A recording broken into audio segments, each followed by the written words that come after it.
Ya, assalamualaikum warahmatullahi wabarakatuh. Di video kali ini pasti kalian sudah tahu dong apa yang akan saya tampilkan.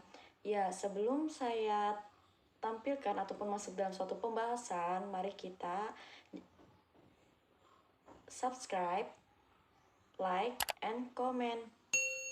Ya, di video kali ini pasti kalian sudah tahu dong mengenai tentang kecanduan gadget yang hampir seluruh dunia itu memegang HP yang terjadi pada anak-anak, remaja, dewasa. Nah, untuk pasti kalian memang sebagian ada orang yang mengetahui tentang kecanduan gadget itu apa sih kayak gitu kan. Tapi di sini saya akan menampilkan sebuah video mengenai kecanduan gadget yang terjadi pada anak-anak, remaja ataupun dewasa. Ya, saya akan tampilkan videonya.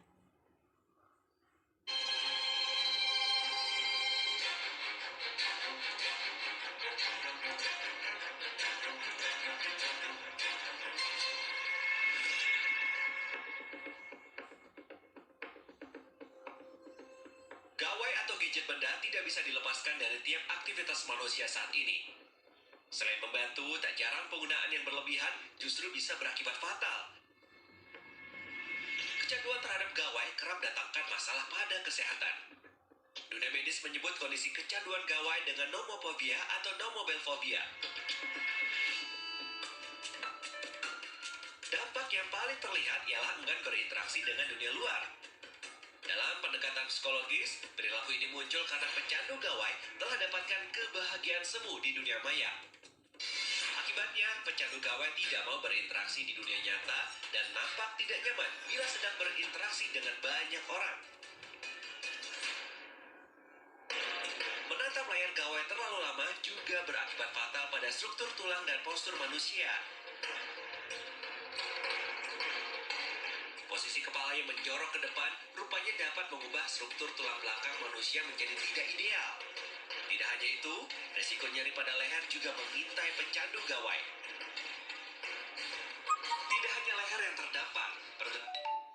Ya, itulah video yang saya tampilkan. Nah, mengenai suatu video itu kalian pasti sudah jelaskan. Kecanduan terhadap gadget itu hampir dari kalangan anak-anak, remaja maupun dewasa. Nah, sangat disayangkan apalagi terutama kebanyakan terutama anak-anak. Kebanyakan orang tua itu mengasih HP kepada anaknya untuk apa? Agar anaknya tidak rewel ataupun tidak mengganggu pekerjaan orang tua, padahal dengan cara seperti itu malah membuat anak itu malah kecanduan dan malah mengakibatkan dia jadi malas, dia malah jadi tidak mau berinteraksi dengan orang lain gitu. Dan mau baik remaja maupun dewasa itu juga seperti itu. Karena apa? Pasti mereka tidak bertanggung jawab terhadap suatu pekerjaannya ataupun pokoknya yang mereka lakukan itu hanya HP dan tidak ada manfaatnya gitu loh. Sebenarnya kan HP di sini kan untuk hal yang berguna gitu kan ya, ataupun hal yang bermanfaat, tapi malah untuk menyenangkan mereka. Adapun juga menganggap dari kalangan remaja atau dewasa hal ini itu sebagai suatu untuk menghilangkan stres, sebagai suatu hal yang menyenangkan, seperti hal video yang tadi itu. Ya, di video kali ini saya akan menjelaskan dari studi kasus mengenai observasi saya mengenai kecanduan gadget yang terjadi pada anak kelas 5 SD. Ya, berinisial TS. TS ini anak kelas 5 SD, berpenampilan kurang rapi, min, dan juga dia selalu merasa sendiri gitu. Dia diakibatkan karena kurangnya perhatian orang tua, sehingga dia mengakibatkan kayak sendiri gitu, dan dia lebih berfokus terhadap gadget gitu. Kecuali ketika orang tuanya datang, dia tidak bermain HP. Nah, TS ini dia orang tuanya bercerai dan keluarganya juga dan keluarganya tuh sibuk dengan tugasnya masing-masing gitu. termasuk kakaknya yang ada di rumah saja. Kakaknya tuh sibuk dengan tugas sekolah dan dia tidak memperhatikan adiknya. Dari hasil observasi ataupun hasil wawancara, baik teman dekat maupun dari TS-nya secara langsung, bahwasannya TS ini merasa kayak kesepian gitu. Dia kadang-kadang apa sih yang diakibatkan dari TS ini? Apa sih namanya? Kecanduan terhadap gadget. Ya, TS ini sering sering apa? Sering kalau bisa diajak ngomong itu dia kadang suka nggak nyambung, kita ngomongnya A, dia nyambungnya ke Z atau kemana gitu. Terus juga dia eh, sering apa sih namanya, pada anak kelas 5 SD itu setidaknya pikirannya kayak masih, dia sih memang kayak masih anak-anak, tapi setidaknya dia tahu yang mana yang menurutnya dia harus uh, maksudnya bukan berpenampilan sih, sebagainya berperilaku sebagaimana anak kelas 5 SD seperti apa, tapi dia ini seperti kayak anak SD kelas 1 kalau udah kelas 2. Dia tuh kadang suka seperti kayak ngomong sendiri gitu, kadang-kadang juga mainnya tuh seakan-akan kayak di dunia kartun gitu kan. Baru dia kelas 5 SD kayak gitu. Nah, dengan cara seperti ini tuh dia tuh malah kalau misalnya nggak ditangani tuh malah akan mengakibatkan yang berdampak negatif pada dirinya sendiri gitu kan. Nah, terus itu dari sini juga apa sih namanya? TS juga mengatakan kalau misalnya dirinya tuh merasa kayak selalu sendiri gitu, dia kayak kesepian. Jadi hal yang bisa menyenangkan itu cuma gadget gitu kan. Ya memang sebagian orang mengatakan dengan kita bermain HP itu malah akan menyenangkan kita gitu daripada berinteraksi dengan dunia luar kayak gitu. Padahal dulu kan uh, pada zaman saya itu seringnya apa ya, nggak berfokus terhadap HP sih, malah kita tuh kayak berfokus terhadap kayak main kelereng, pokoknya yang tradisional Cinaboy gitu kan. Tapi karena perkembangannya zaman membuat kebanyakan orang tidak berpikir bahwasannya hal itulah yang malah akan mengakibatkan sesuatu yang canggih itu merugikan diri kita sendiri. Padahal sesuatu yang canggih itu kan malah membuat kita tuh menjadi yang lebih baik gitu kan. Nah, terus pasti kalian sudah tahu kan gejala apa sih yang ditimbulkan dari kecanduan HP itu. Pertama karena kurangnya perhatiannya orang tua, dan dia itu juga mengatakan kalau misalnya dia itu sebelum adanya pandemi ini dia sering namanya diajak oleh temennya. Inilah yang mengakibatkan dia itu juga mengurung dirinya gitu lah, dirinya sendiri. Dia tuh nggak kepingin berinteraksi dengan orang lain. Nah, untuk kalian setidaknya janganlah namanya kayak kita tuh membuli atau mengejek teman kita, padahal hal itulah yang membuat uh, akan mengakibatkan dampak buruk terhadap dirinya kayak gitu kan, diri orang yang kamu ejek gitu. Nah, terus juga di sini juga tadi saya sudah mengatakan tentang pengumpulan yang saya lakukan itu mengenai tentang pengumpulan observasi maupun wawancara. Ya, di sini hasil dari observasi saya.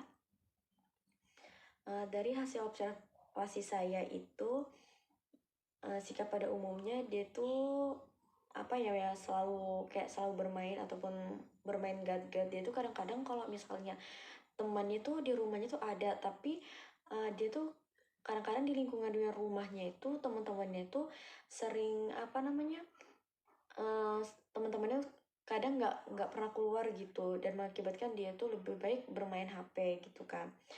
Kalau misalnya sikap klien di rumah atau di lingkungan rumahnya itu dia lebih waktunya kayak bermain gitu, tapi dia tuh kadang bermain sendiri gitu, kadang-kadang ngomong sendiri.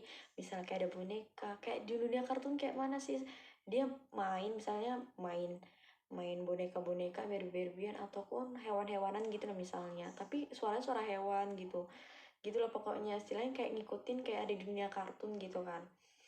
Nah, kalau misalnya prosedur pemberian bantuannya, jadi prosedur pemberian bantuannya itu di sini analisisnya sudah kan itu kan mengenai karena dianya kurang perhatian orang tua sebelum adanya pandemi, dia sering apa sih namanya, sering kayak main HP gitu kan.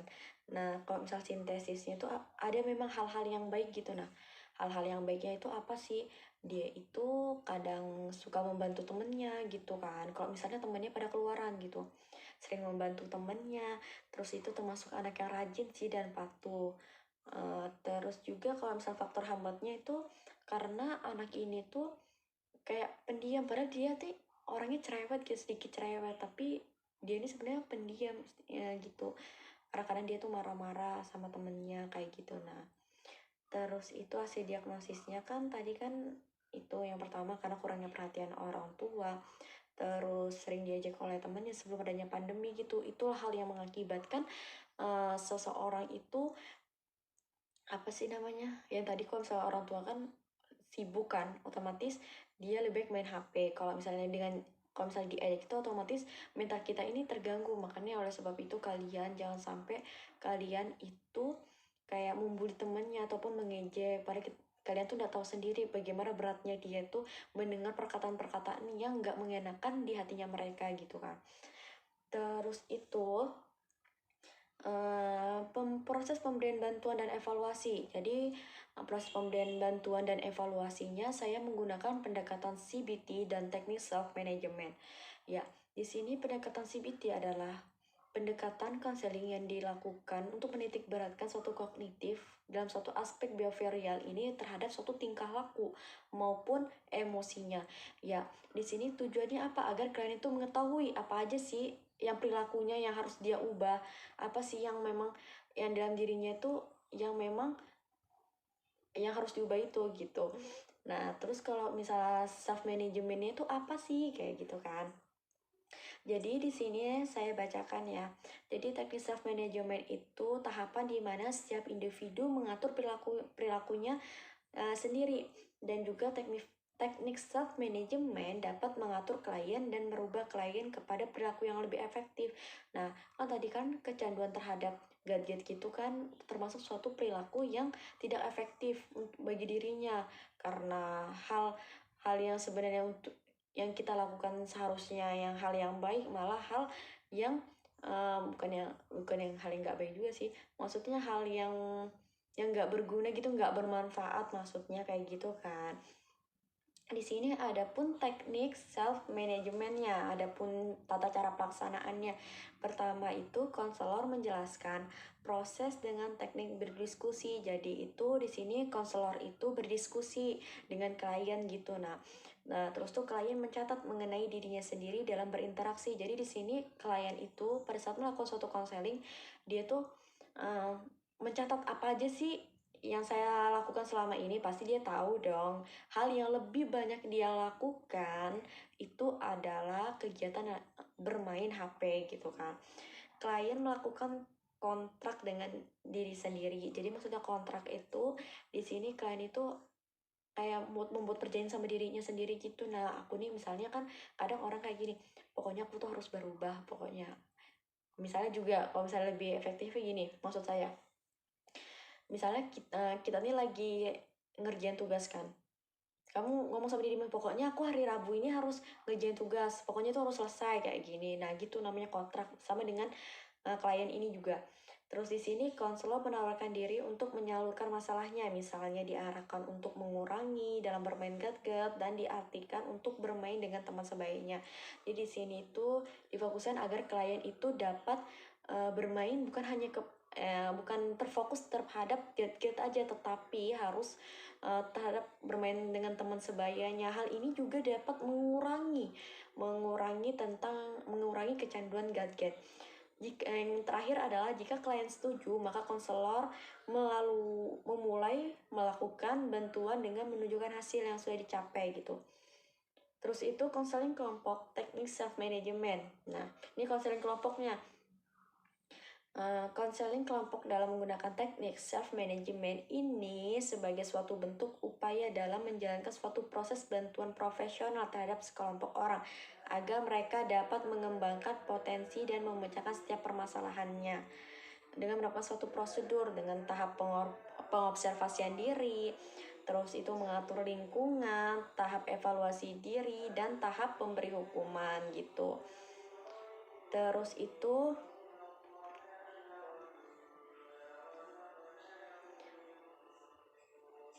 nah, ya, itulah beberapa penjelasan saya mengenai hasil studi laporan saya.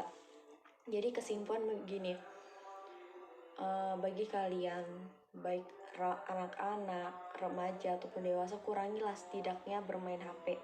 Karena dengan kalian melakukan itu, malah hal yang bermanfaat itu malah hal yang merugikan bagi diri kalian sendiri gitu. Setidaknya gunakanlah HP itu untuk hal yang bermanfaat gitu. Jangan sampai malah HP-mu itu menjerumuskan kamu kayak gitu kan. Terus juga bagi orang tua, jangan terlalu anaknya jangan sering main HP. Hal ini malah mengakibatkan banyak dampak negatif bagi diri anak sendiri. Karena anak ini merasa kayak tadi tuh seakan berada di dunia kartun. Kalau misalnya sering nonton YouTube gitu kan, kita nggak akan pernah tahu apa yang akan ditampilkan, apa yang ditonton oleh anak tersebut kayak gitu, apa itu baik atau buruk kita tuh nggak tahu. Jadi bagi kalian, buatlah sesuatu hal itu yang bermanfaat, kegiatan yang bermanfaat untuk untuk hal yang bermanfaat, bukan karena suatu perkembangan zaman kalian malah tak ikut juga. Sebenarnya perkembangan zaman itu perkembangan zaman tuh pasti akan pasti akan perkembangan zaman itu pasti mengikuti gitu. Nah, kalau misalnya kan ini kan dulu kan sering namanya dulu itu pada zaman saya itu sering namanya kayak main gitu kan, main kayak tradisional, kelereng atau apa. Karena suatu perkembangan zaman semua pada canggih. Sebenarnya suatu hal yang canggih itu kita gunakan untuk hal yang bermanfaat, bukan hal yang merugikan diri kita sendiri. Karena kebanyakan orang itu dengan menggunakan gadget itu malah merasa dirinya tuh senang, malah dia tuh nggak mau keluar berinteraksi. Padahal dengan cara kita berinteraksi, kita tuh akan menambah wawasan kita gitu. Nah gitu. Iya sih, memang kalau misalnya HP itu juga, tapi kan kita kan nggak akan pernah tahu namanya suatu godaan. Pasti tuh banyak, kadang kita mau belajar malah nonton yang lain ya seperti itu. Intinya dikurang-kurangin gitu kan ya. Sekian dari video yang saya sampaikan. Maaf ada perkataan ataupun saya dalam menyampaikan terlalu cepat, mohon dimaafkan ya. Sekian dari video saya. Semoga video ini bermanfaat bagi kalian ya. Sekian dari penjelasan saya ataupun dari video saya. Assalamualaikum warahmatullahi wabarakatuh.